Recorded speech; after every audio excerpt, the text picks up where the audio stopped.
ఎవరి ఫీల్డ్లో వాళ్ళు నెంబర్ వన్గా ఉంటే వాళ్ళకి డబ్బు దానంతట అదే వస్తుంది. మేమేం చేస్తామంటే వారు నెంబర్ వన్ అయ్యే విధంగా మేము ట్రైనింగ్ ఇస్తాం. దాని ద్వారా వారు మనీని ఆకర్షించుకుంటారండి హరిత గారు. ఆ విధంగా వారికి ట్రైనింగ్ అనేది ఉంటుంది. ధనాన్ని ఆకర్షించడం ఎలా చెప్పండి? డబ్బును ఎవరైతే ఆకర్షించాలంటే గోల్డ్ కలర్ ఉంటుంది కదండి, ఆ గోల్డ్ కలర్ విజులేషన్ చేసుకోవాలి. నేను ఆల్రెడీ గోల్డ్ కలర్ని ఆస్వాదించాను. నా గోల్డ్ కలర్ అనేది నా శరీరంలో ప్రతి అవయానికి అణువుకు కణానికి వెళ్ళింది.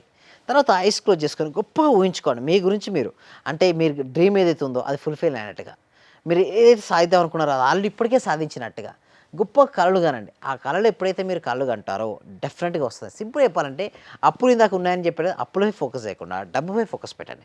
ఇంకోటి కన్సిస్టెన్సీగా ప్రాక్టీస్ చేయండి. కొంతమంది చూస్తే 1 వీక్ ఒకసారి, 11 రోజులకు ఒకసారి, 21 రోజులు అయిపోయి ఆపేస్తుంటారు. అలా ఆపొద్దు. ఎవ్రీ సింగిల్ మనం స్నానం ఎవ్రీడే చేస్తాం, అలాగే ఆహారం ఎవ్రీడే తీసుకుంటాం. సేమ్ లైక్ దట్ మన క్లాస్లో ప్రాక్టీస్ కూడా ఎవ్రీడే చేయాలి. లా ఆఫ్ అట్రాక్షన్ చాలా సింపుల్ అండి. అఫర్మేషన్స్, విజువలైజేషన్స్ ఉంటాయి, గ్రాటిట్యూడ్ ఉంటాయి. వీటి వల్ల ప్రతిరోజు ప్రాక్టీస్ చేయడం వల్ల వాళ్ళకి ఎక్స్టర్నైజెస్